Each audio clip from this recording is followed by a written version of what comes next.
I am. Wonderful. And Dr. Parrish, are you ready? I am. Wonderful. All right, everyone. We'll let the numbers kind of keep creeping in, but we'll do a couple of logistics here first. I just wanted to thank everyone for joining us today at the HMSC's monthly virtual Science on Tap. I hope you're someplace comfortable with some good food and drink, since we're not able to all be at the local pub. My name is Cinnamon Moffett. I'm the Research Program Manager at Oregon State University's Hatfield Marine Science Center, located in Newport, Oregon. I will be your host for tonight's talk. I'd also like to introduce Kylie Sahota, who will be my co-host this evening. Kylie is the program assistant with COAST. Welcome, Kylie. You might see her name answering some of the questions in the chat box. And along with that, let's do a couple of little logistics here. This is a webinar format, so a little bit different than a Zoom meeting. Your mics and camera and screen share have been disabled, but we do ask that you participate with us by asking any questions in the chat box. So that chat box is located at the bottom of your Zoom screen and a little call out button. If you click on that, you can type in any of the questions and we will either have Julia answer them or we'll have Kylie kind of help us figure out what we need to go with. So the other thing I wanted to let everybody know, this event will be recorded. It will be posted on the HMSC past seminars page. I'm putting that in the chat box now. So you're welcome to share that with others. It takes a couple days, but it should be up by Friday. If you're looking for any of our other past events, you can find it there as well. One quick announcement before we get started. Next month, Science on Tap will happen at the end of September. We're not exactly sure the date, we're still working on that, but we're going to be talking about building a vertical evacuation structure at Hatfield. So we are excited about that topic as well. If you're looking for any of the HMSC's events, you can just use your favorite search engine, put in HMSC and scroll to the bottom of our homepage and you will find an event section with all of our events and the links for those. But why we're all here, and I'm very excited for this particular presentation, I would like to introduce Dr. Julia Parrish. She is an Associate Dean for Academic Affairs in the College of Environment at the University of Washington, where she holds a Lowell A and Frankie L. Wakefield Professorship in Ocean Fisheries Sciences. She's a marine biologist, a conservation biologist, and a specialist in citizen science. She's also the executive director in the Coastal Observation and Seabird Survey Team, also known as COAST, a citizen science program involving over 800 participants collecting monthly data on the identity and abundance of beach cast birds and marine debris, with the goal of creating a defensive baseline against the impacts of, to compare any catastrophic events such as oil spill, harmful algal blooms, heat waves, and tsunamis. So please welcome Dr. Parrish. Dr. Parrish, the stage is yours. Thanks, Cinnamon. Hi, everybody. Thanks for joining. And I'm raising a virtual pint glass to you all. And I hope that you each have something good to drink and nosh on while you listen to this talk. I'd like to talk to you today about the COAST program, or Coastal Observation and Seabird Survey Team program. But before I do that, I need to figure out how to advance the slides. There they are. Okay. So this is where I'd love to start. This is a graphic from a paper in PNAS that came out a few years ago, and it's about mass mortality events, or MMEs for short. And you can see 6 panels on the left-hand side of mammals, birds, amphibians, reptiles, fish, and invertebrates, respectively. And each point is a different study. And what this synthesis did was just ask some simple questions about what's happening with trends in these different kinds of organisms. And I want to focus on birds because what the Fay paper found was that bird MMEs are on the rise. That is, over time, we're seeing more and more mass mortality events of birds. And in fact, what their paper showed is that although there are lots of mass mortality events that are due to weather, most recently, they cited the effects of disease and biotoxicity. So their thesis is that bird mortality, mass mortality events are on the rise. Ooh, hold on, I'm gonna close the window so that the garbage truck, which is going by, stops making noise. Okay, so we really wanted to ask the question, really, is this really true that a rise in mass mortality events is due to disease and biotoxicity? And a larger question that I want to ask with this talk is this one: can citizen science be another part of the toolbox of science? And here I want to bring up two features of citizen science. One is that unlike formal education where we stick students in a class and they got to do it, citizen science is about free choice. That is, the public, individual members of the public can choose to participate or not, and they can leave at any time. So when you're designing a program, you really have to think about keeping them engaged and involved. And the second point is that for citizen science to be science, it has to be authentic, right? So it can't just be something new to the participant. It actually has to be involved in discovery science or actionable science. That is, finding out information that goes on to be usable, for instance, in a natural resource management context. Okay, so with that in mind, let me just go through some citizen science programs. Here's one that was run out of Hatfield for quite some time, Plankton Portal. And along the bottom of this next set of slides, you'll just see a sort of brief synopsis of the highlights of these programs. So this is an image-based program where images that are collected from a continuous plankton recorder are then placed on another website, in this case, the Zooniverse, which houses over 150 different citizen science programs, which are based on image analysis and or transcription.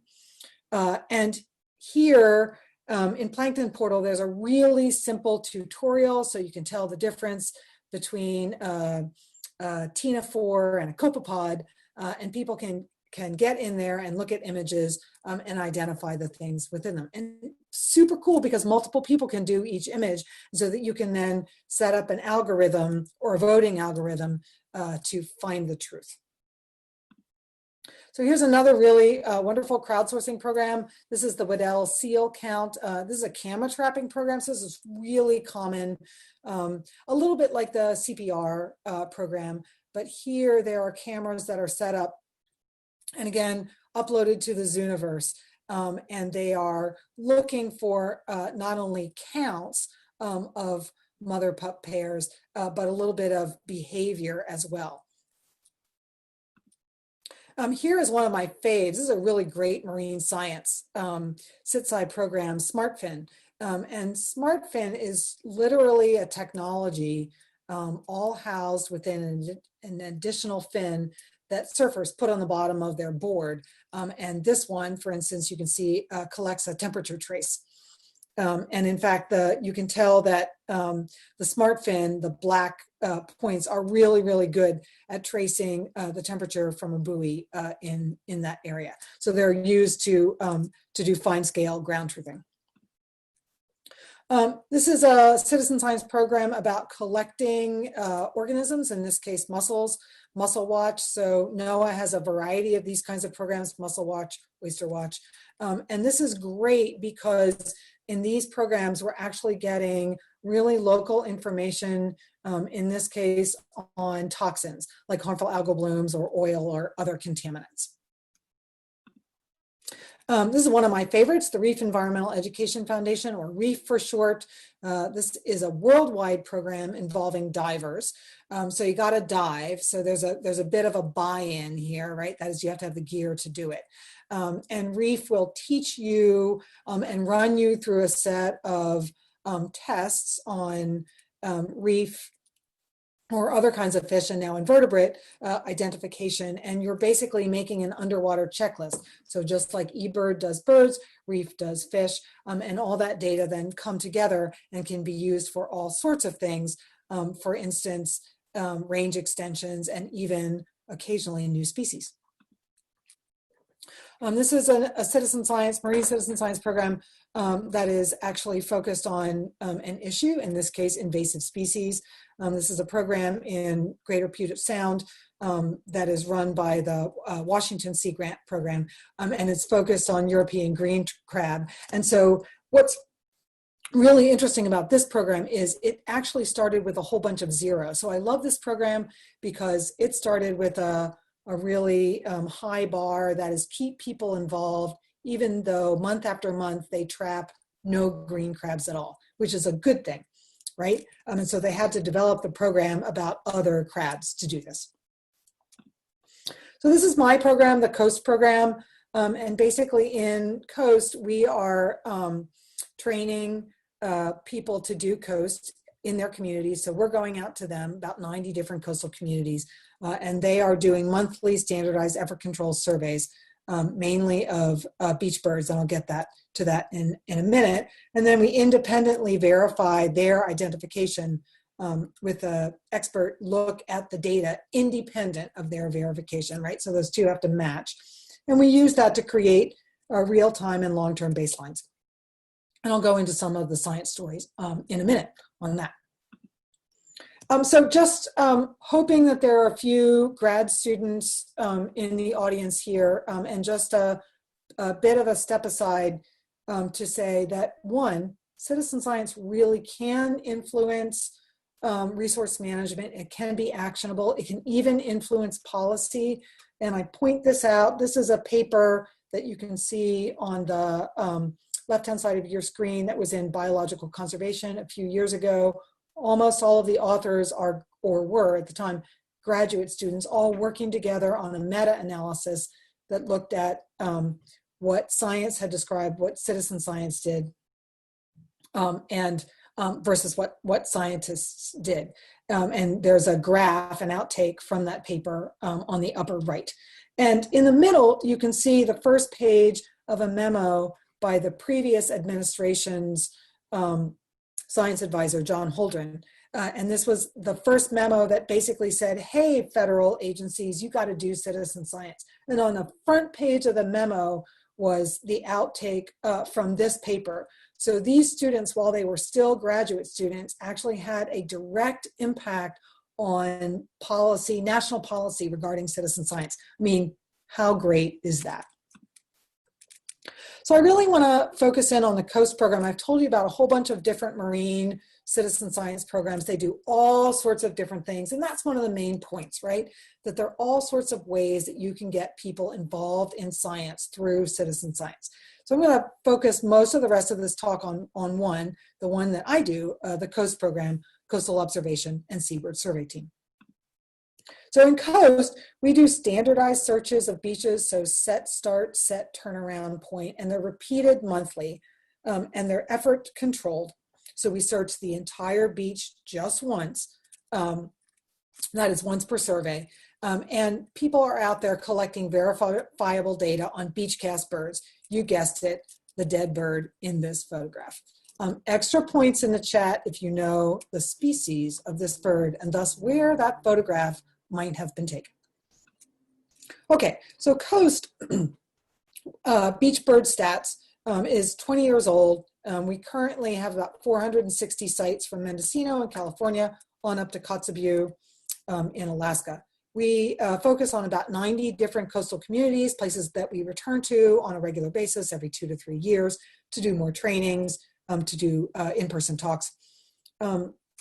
We've trained about 5,000 people since inception, and all of those folks have collected data on just about 85,000 bird carcasses of 198 different species, including really common ones like murres and fulmars, and really rare ones like Nazca boobies and scarlet macaws. Yes, scarlet macaws. Currently, we have about 800 to 900 active participants in the bird program. And then some demographics on them. They're mostly female. A small number of them are within STEM, that is science, technology, engineering, and math. About 12% of them are involved in education, both on the formal and the informal side.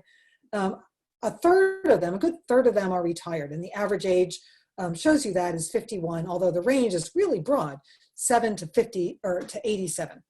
And then a really interesting fact, which I'll circle back to towards the end of the talk, and that is that 15% of coasters are in 2 or 3 generation families. So kids and parents do coast. Kids and grandparents do coast. Kids, parents, and grandparents all do coast. So it's a family activity. And here are some photographs of the coast science team, and just gives you a sense of the amazing diversity of folks involved in coast. So as you can see here, they're young, they're old, they're male, they're female. What you can't see is that they're coming from different ethnicities, they're coming from different walks of life. They're also coming from very, very different value sets and political value sets. And so this is one of the big points that I want to make here. Citizen science is not right-leaning or left-leaning, right? It's about doing great science and connecting people to science through place. And in this particular case, a place that they choose to do that science, a particular beach.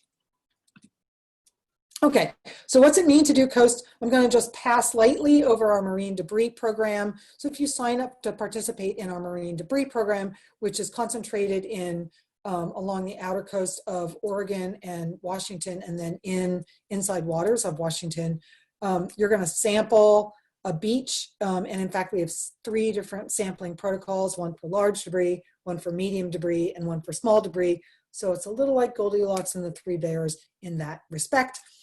And we are subsampling the beach, since if you've ever been on a beach, there's, gosh, a lot of debris on the beach. So you couldn't sample the whole thing.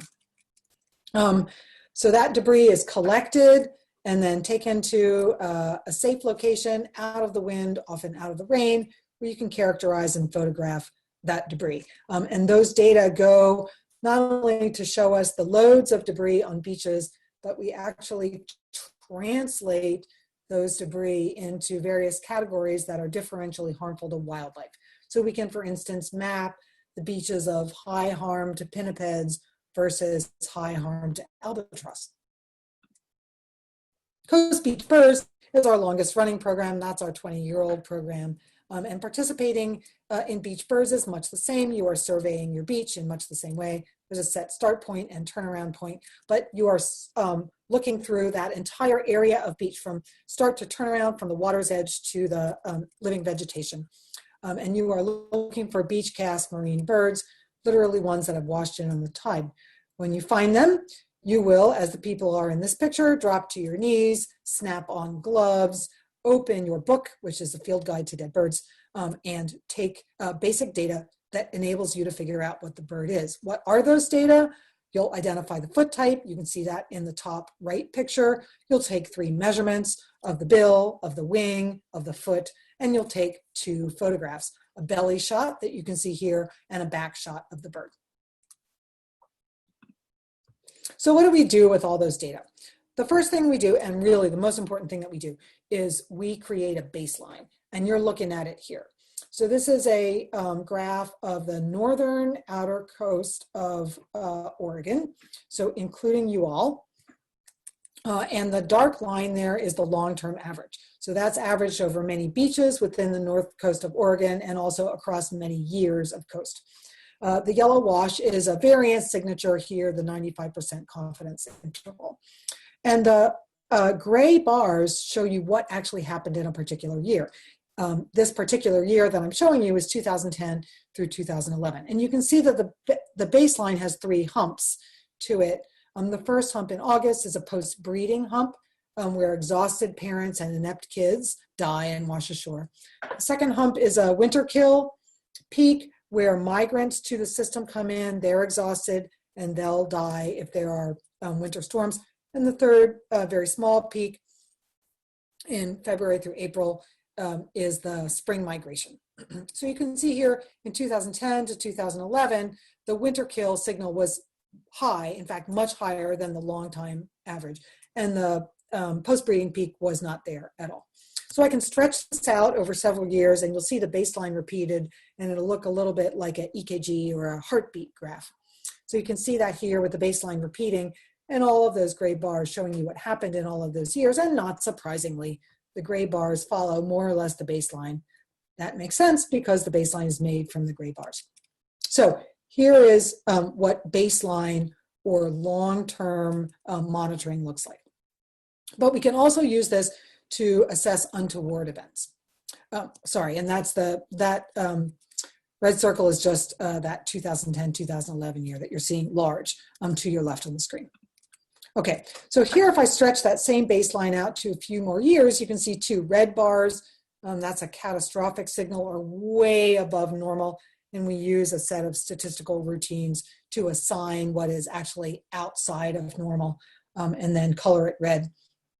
You can, by the way, go to the Coast website and look at these graphs. You can choose a region, for instance, the northern coast of Oregon. You can choose an individual species, or as in this graph, just all of the carcasses that are found together. So what happened in those red bars?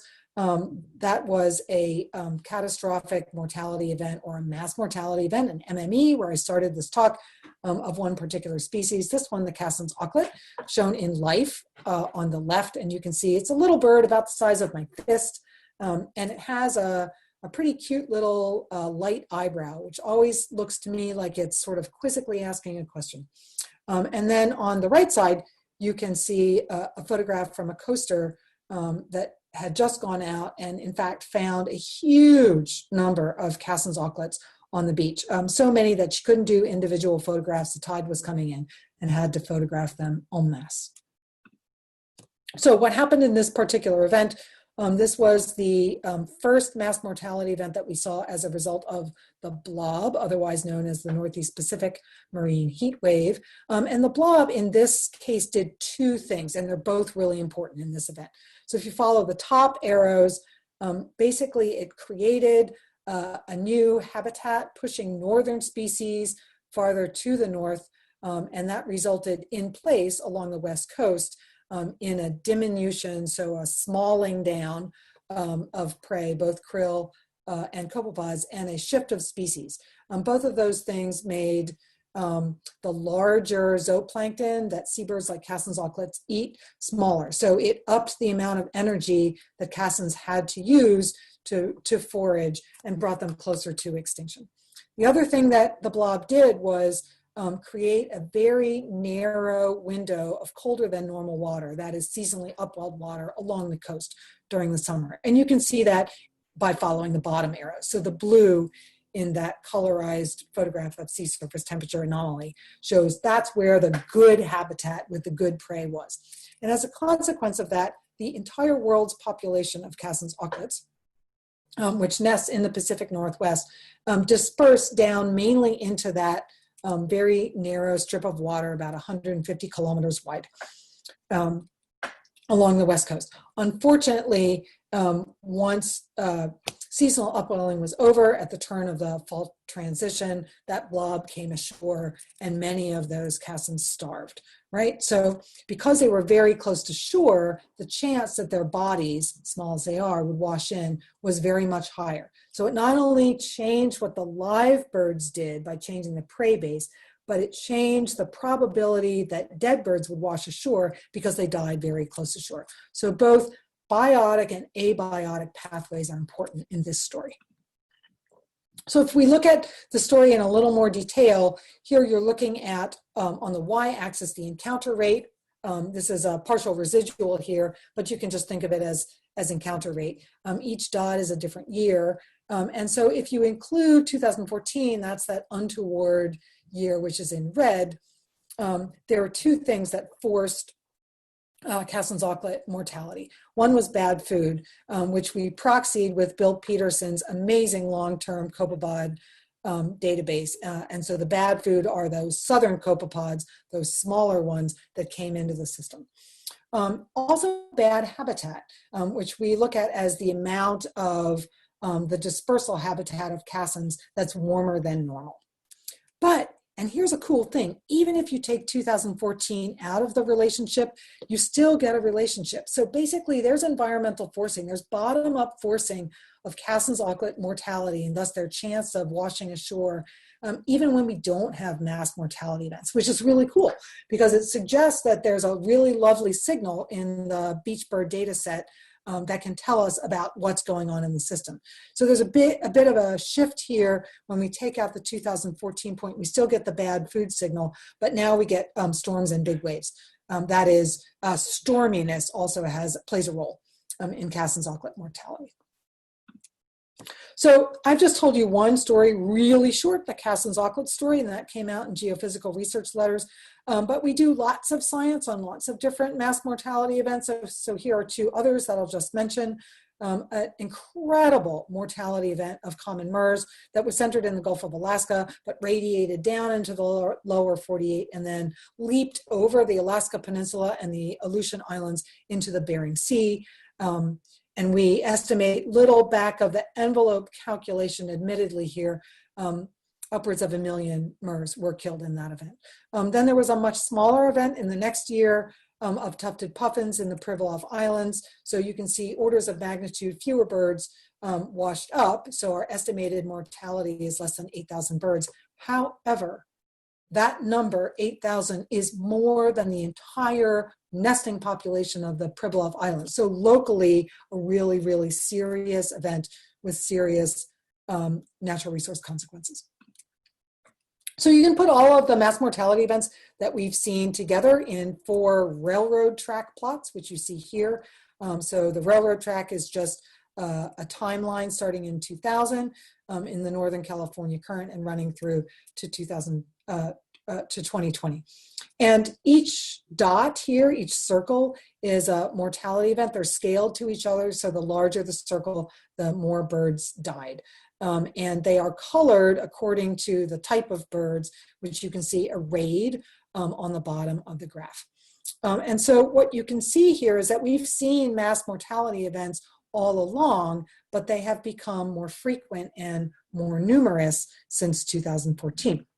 So you can see here's the Cassin's auklet event I told you about, and there's the MER event, and there's the puffin event.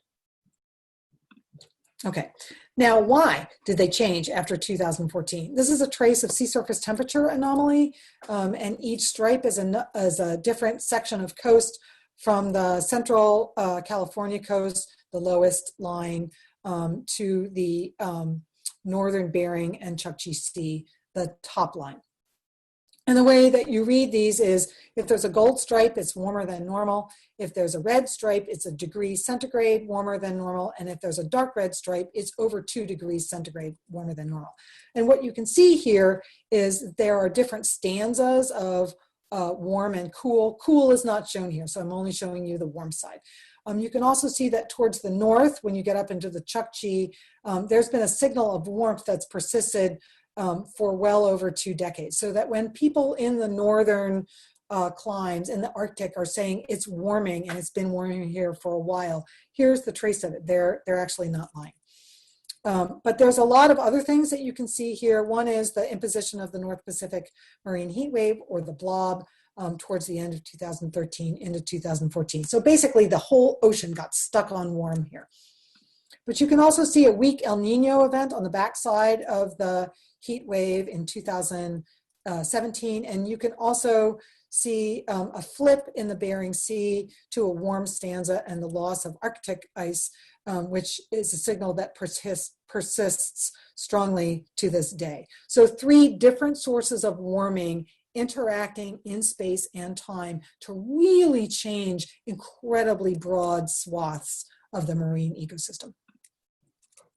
Here's another trace just of sea ice, and this shows you a little bit more of the stanzas. And here you can see cold as well as warm. So you can see that in the northern Bering and the Chukchi, we have this interesting effect of stanzas of warm and cold. So we were in a cold stanza through about 2013, and then we got a really big flip to warm, and it has stayed warm ever since. Okay, so we can look at mass mortality events in coast as a function of warming. So on the x-axis here is sea surface temperature anomaly, right? So the change from long-term climatological normal. And on the y-axis is the probability of MME occurrence from the coast data set. And let me just zoom into this because I've put the entire probability spectra up to 1, and it doesn't go that high. It only goes up to modeled 95% confidence interval, about 40%. So if we just expand that axis, what you can see here is really interesting. When you get to about 1 degree of sea surface temperature anomaly, so 1 degree warmer than long-term normal, you can see that there's a step or sudden leap up in the probability of MME occurrence. And that's really interesting to us. What it tells us is that the birds have some amount of flexibility and they exceed that flexibility and then they start dying in droves. So this gives us some evidence for a step function and what we might see in the future. So I've told you a science story. So I've taken the citizen science and I've put it in science land. It's gone into the peer-reviewed literature. It's telling us something about the long-term probability of these populations persisting, at least at certain population levels. But there are some other goals for citizen science, and I just want to bring them up briefly. Community empowerment, engagement, education of individuals, and enjoyment of individuals. Remember, I told you that citizen science is free choice. So if people are not having a good time, they leave. So education. This pie chart shows you what people think they are with respect to birds and bird identification walking into a coast training. So unlike some citizen science program where you kind of have to be an expert to know the bird and do the sightings, in coast, you don't. And half the people who walk in the door, those in green and blue on the left side of the pie chart, label themselves as beginners or no experience at all. But inside of a 5-hour training, we can push that up pretty dramatically. So this plot that I'm showing you now is carcass-specific accuracy. You can think of this as a learning curve. How good do people get over time? And each dot represents a whole bunch of people who have had a certain amount of experience, that is, found so many carcasses, and on average, what their accuracy is. So there's a lot of variability in this plot that you're not seeing, and the red is a model of the actual data. So what's the intercept? Walking out of a training, how good are you? You can get about 7 out of 10 carcasses correct. And that is phenomenal. And in fact, because we have them collect that basic data, including the digital photographs, we can prove to the science world, as well as to the participants, how good they are. But that's not the whole story, right? So practice makes you even better. After about a year, you can get up to the asymptote, or about 87%. So about 9 out of 10 carcasses you're going to get correct. And that is really phenomenal. And this is one of the things that really brings people to coast and keeps people in coast, that very quickly a non-birder who can basically tell it's a bird, it's dead. Those are 2 things you have to know to do coast. 5 hours later, they can be an expert at identifying using the key, and they can get better through practice. So another reason that coasters stay involved is because we translate the science for them. We do not expect them to read our peer-reviewed papers. After all, who but a scientist and their graduate students and postdocs would want to do that? So we create science updates. They're on our website. And they take the story, they don't dumb it down, but they put it in non-jargony appropriate language. And really importantly, there's always a cameo of one of the scientists. So we're not only telling people what the science story is, we're also telling people who scientists are as real people. So we're connecting them to science at a larger scale.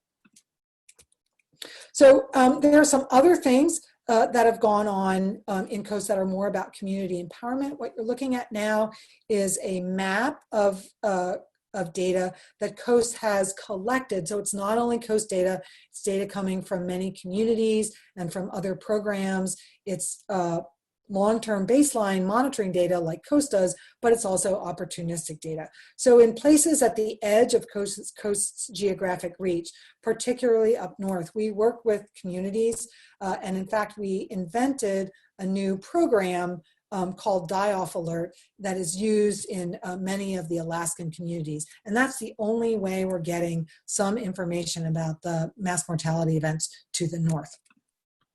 And Die-Off Alert, I'm especially proud of because it was a co-creation of the Aleut community of St. Paul Ecosystem Conservation Office, or ECO for short, and Coast. So ECO and Coast have worked together on St. Paul Island since 2006. We have a long, strong relationship with those folks, and oh my goodness, are they tough, are they good? And they told us right away in the Die-Off event, don't have people try and do carcass identification. Let's just get really good photographs like the one that you can see here. Let's set the parameters for how a photograph should be taken. They can be texted directly to Coast. And so it's with this kind of interaction and co-creation that's community specific, that's really with people in mind, that we can extend the scientific reach that we have and be responsive to communities.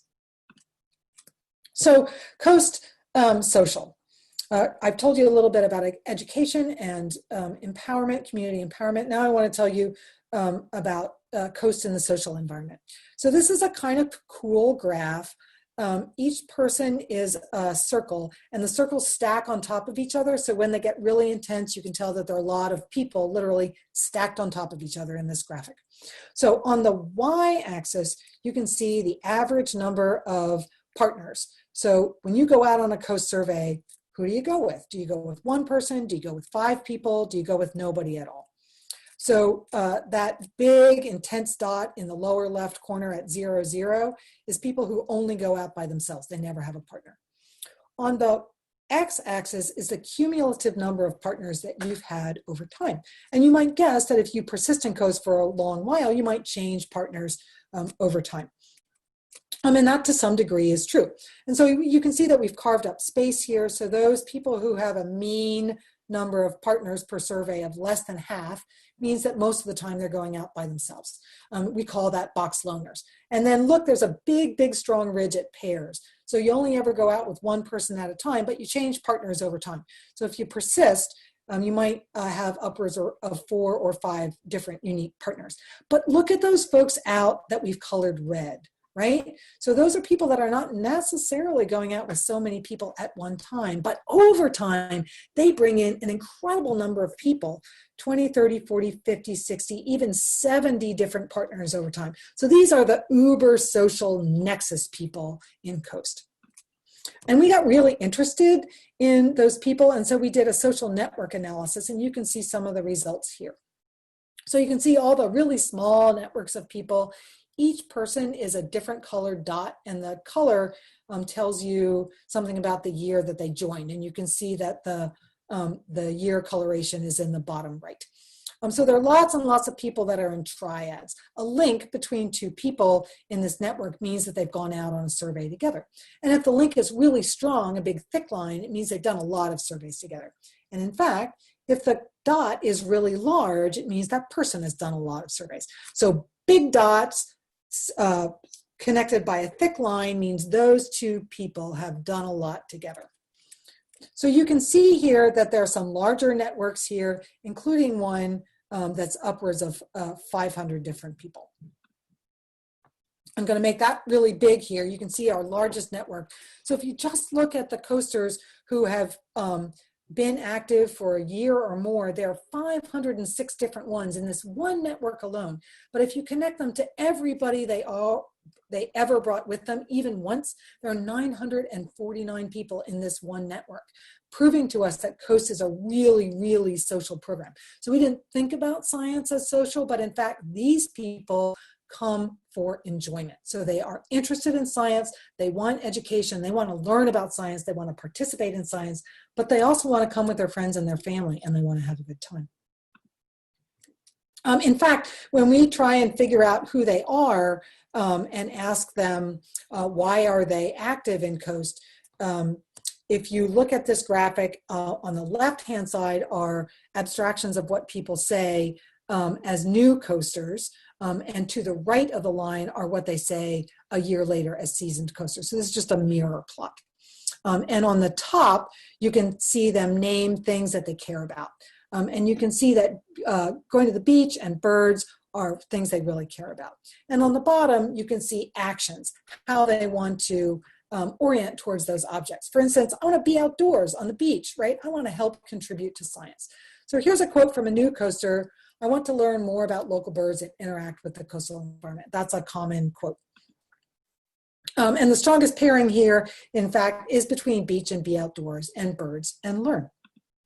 But if you look the differences between new people, who they think they are and what they want to do when they come in, and what they say a year later, the largest increase from new to seasoned is helping in science. So people really, really want to remain in the program because they want to do science, because they want to help with science. This is a different way of looking at that same result. This is from a survey where people are answering the question, for you personally, what's the value of what you do, what you're doing as a coast volunteer? This was a interview. And so 97% of the interviewees, and there were 79 of them, identified something about the data or information from the collective of the program. And here's one quote: just knowing you're contributing to something that is something of value is important. Because you've got an organization with almost 1,000 volunteers, the fact is that you're able to glean all sorts of information. That makes it purposeful and powerful. So people know that they're one cog in a big machine, they're a positive Borg, and they're making a difference. So again, what I am hoping that you get from this is that there are actually 4 goals here, and that COAST is involved in all 4 of them. And when you think about creating a citizen science program, you should think about all 4 of these. Okay, so what do all those active people who learn about science and practice and get great and be social, what do they do with that information? So one thing they do is they talk to people that they interact with regularly. The top graphic here shows you that result. So dark green is, yeah, I talk to these people often about coast, and light green is, well, sometimes, middle green is sometimes, and light green is rarely. But everybody talks to somebody about coast, and most people talk to their friends or family. So more than 50% of people often talk to their friends and family about coast. They just cannot wait to get off the beach and tell them about the northern fulmar that they just got. But they also go to the coast website and they talk about mass mortality events and other kinds of science that we do. The bottom graph is super interesting to us because these are people that you wouldn't normally interact with, communicators and decision makers, including reporters, politicians, and resource managers. So here the coloring is a little bit different. Dark green is, yeah, I've spoken to these people more than once, like I'm on it, I'm calling these people. And light green is, yep, I've done that once. And white is never. Nope, sorry, Julia, I have never, ever spoken to a reporter. So this is either a glass half empty or glass half full plot. If you're a half empty person, you say to me, well, 60 to 80% of your people haven't talked to these people at all. They don't talk to decision makers. But I would say to you, remember, we've trained 5,000 people, which means there are hundreds of people who have talked to reporters, politicians, and resource managers. And that is a farther reach as a collective, as a program, than I, as a single scientist, would ever have. What do they talk about? Here are 7 reasons that coast makes a difference. We do climate impacts. We do harmful algal blooms. We do changes in predator distribution and abundance.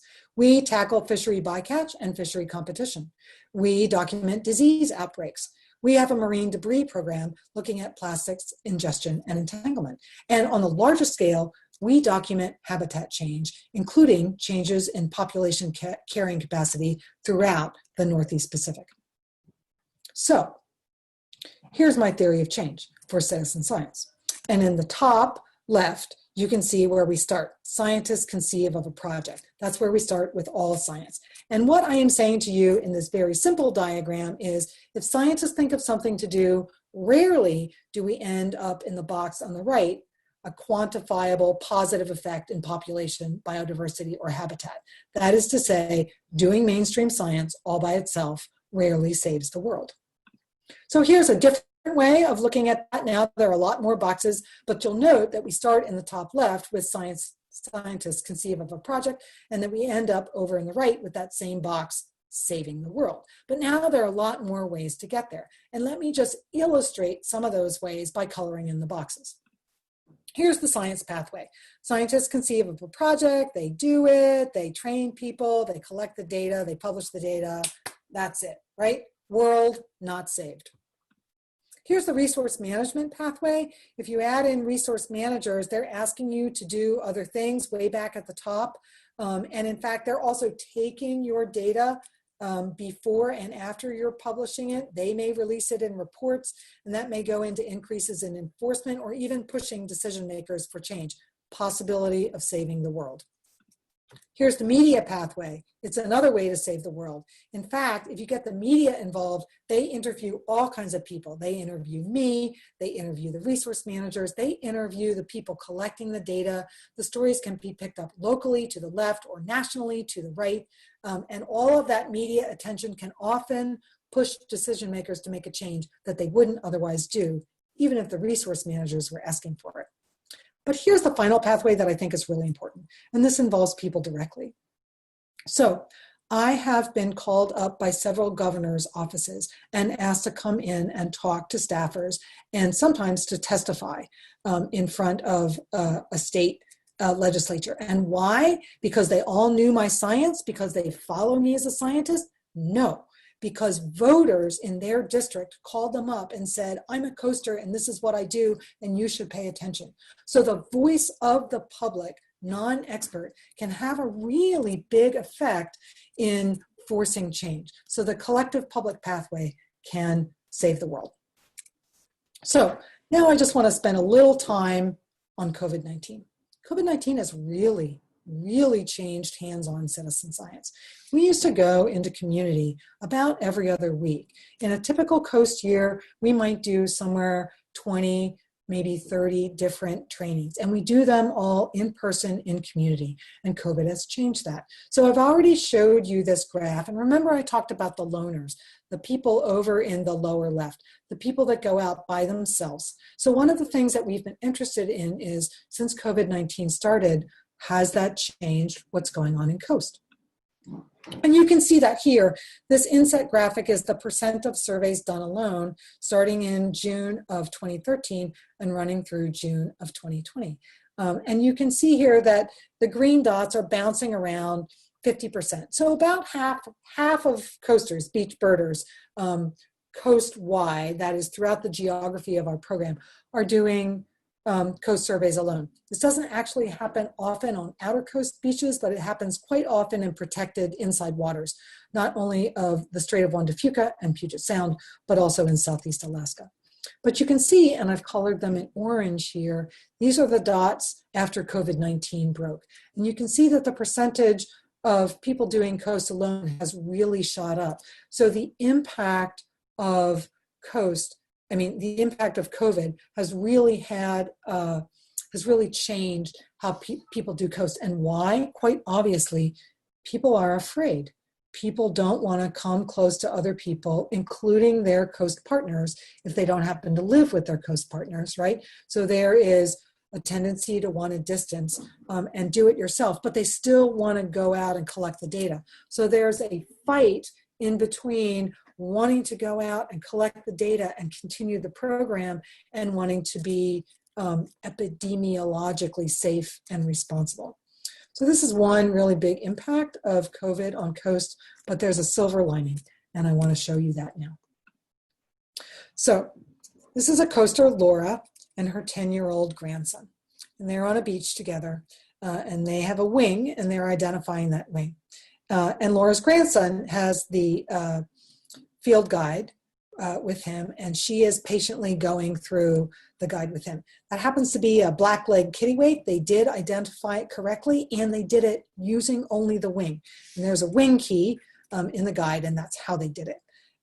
Laura wrote to us that their whole family, so kids, parents, and grandparents, made a decision to spend lockdown together, to move in together into a single house and be a multi-generation family because they could help each other. But she also reported that her grandson has, quote, become quite interested in our beach bird survey, a great lesson for him during homeschooling. So one of the silver linings here is that parents can take their kids or their grandkids out, that we can use coast. We can use the biology of coast. We can use the math of coast. We can use the physics of coast. We can use the oceanography of coast. We can use the ecology of coast to teach kids at home, albeit on the beach, and make a difference. So we can still get great education in there. I hope I have convinced you with this talk, and especially with that last point, that science really is for everyone, and citizen science is a way of getting there. But here are some things that you really need to do in order to connect. You really need to know your science, right? It has to be great science. It has to be discovery science or actionable science, right? So people have to be convinced that they are making a difference.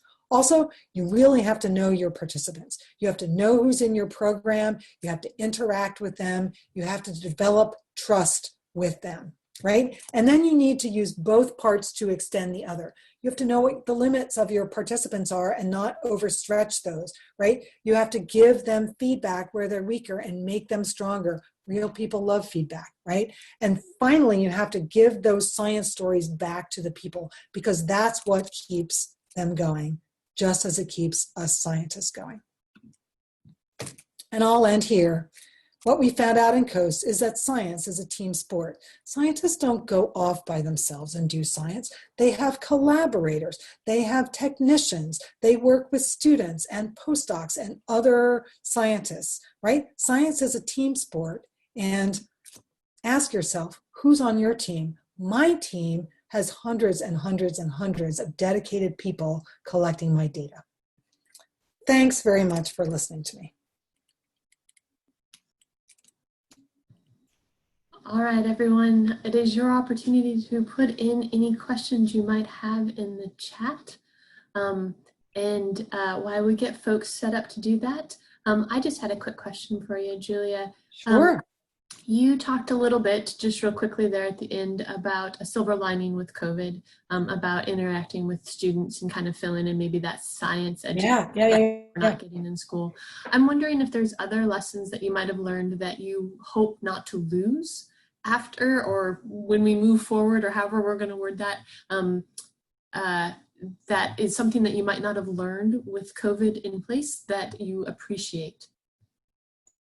Yeah, Cinnamon, that is such a great, one of the things, and I was actually talking about this earlier today. One of the great things about being a scientist is we're pretty used to being proved wrong, right? So science is about discovery, and you come up with a hypothesis and you figure out a way to test it. And sometimes you're right, but sometimes you're wrong. And it makes you humble. At least it makes me humble over time. So for years and years and years, I was really, really adamant that COAST was going to be a 100% in-person program, right? That we were going to go to communities, that it was so important to connect physically with people, to be there, to show them that you were coming to them. I still believe that really, really strongly. But with COVID, we had to stop doing that, because even if we could test ourselves and prove that we weren't bringing COVID, just really the perception that we're coming from the big city, Seattle, to a small rural community, that sends the wrong message. So we've had to go remote. And we started to do COAST webinars. And I can tell you that if I come to a small town in coastal Oregon and I do an evening talk, for instance, if I get an audience of 50 people, if I'm in Port Orford or Cannon Beach or wherever I am, that's a lot. That's a good haul. But online, we could have hundreds of people. And that's because they could come from all of the geographies of COAST, which means that they could also interact in the chat. So cool. So people start to develop this interaction because they're all coasters, right? And they're just chatting up a storm and oh my goodness. So I learned that we can actually use online communication venues in really, really positive ways during COVID-19. And that's something that we will stretch to after we get past the pandemic, because it's such a fun way to communicate with people. And so good on y'all for doing Science on Tap online. I mean, maybe we can't clink glasses, but it's just fabulous, and people can interact. And so that's a big lesson for me. Nice. You're getting some comments in the chat. In addition to all the, yay, thank you so much, so happy to be on your team.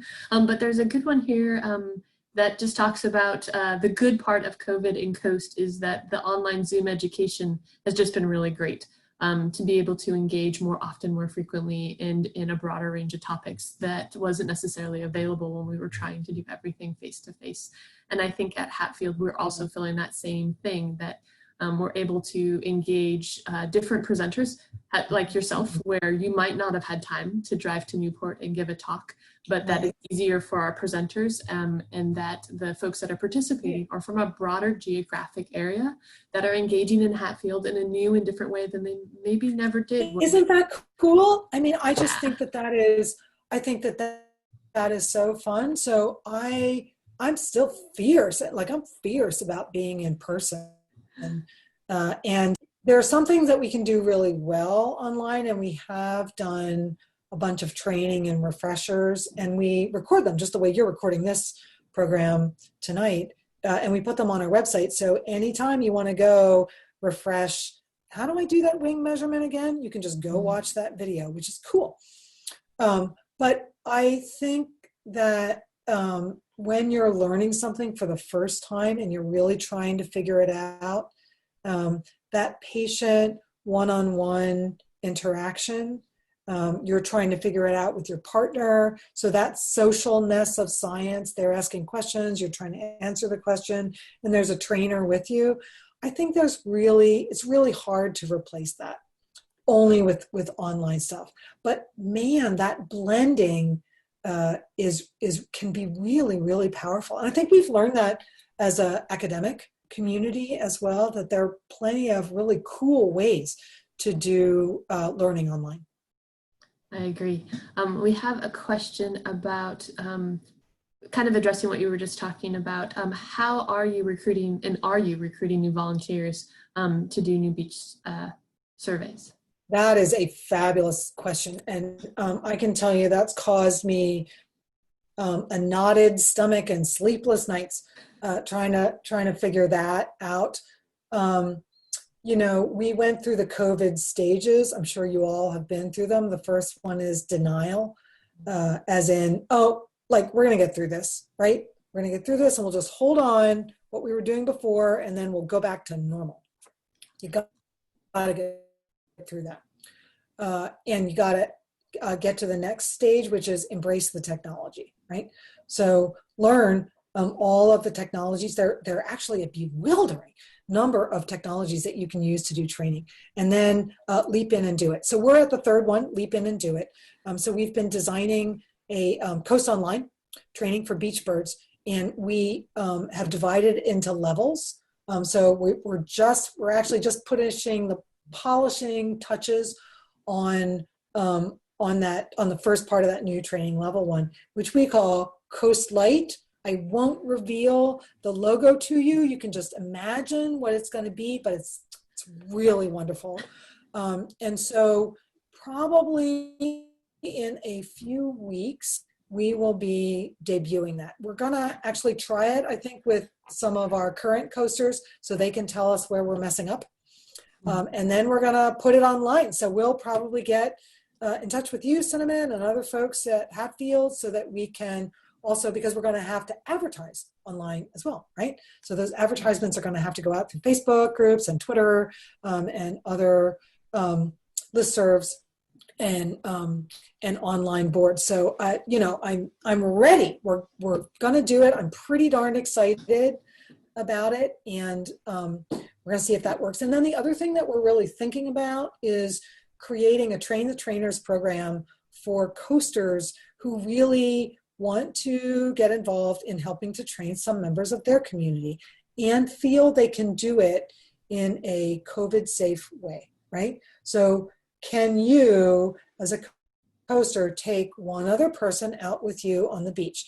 Can you do that in a socially distanced way so that they can be trained? Or if they're at Coast Light level 1, you can take them out for their first experience. So we're thinking about that as well. And that's also really exciting to us, to give coasters a chance to be trainers in coast, because some of them, of course, are far, far better than I am at doing coast. So it will be a great chance to really showcase our coasters. Nice. Kylie's putting in some information into the chat for anybody about how to connect with some of these resources that Julia is talking about. And ways to get a hold if you are interested in being a beta tester. Some of those other things that are coming on, and then just how happy folks are to participate with you, and how inspired you make folks. Bravo for all your hard work and your flexibility to transition with us and keep moving the coast forward without, this could have been really hard.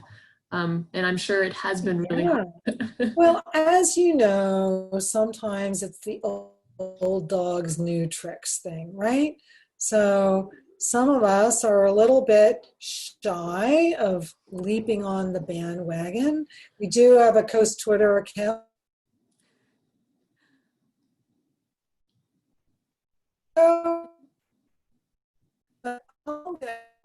Where that we can do real education.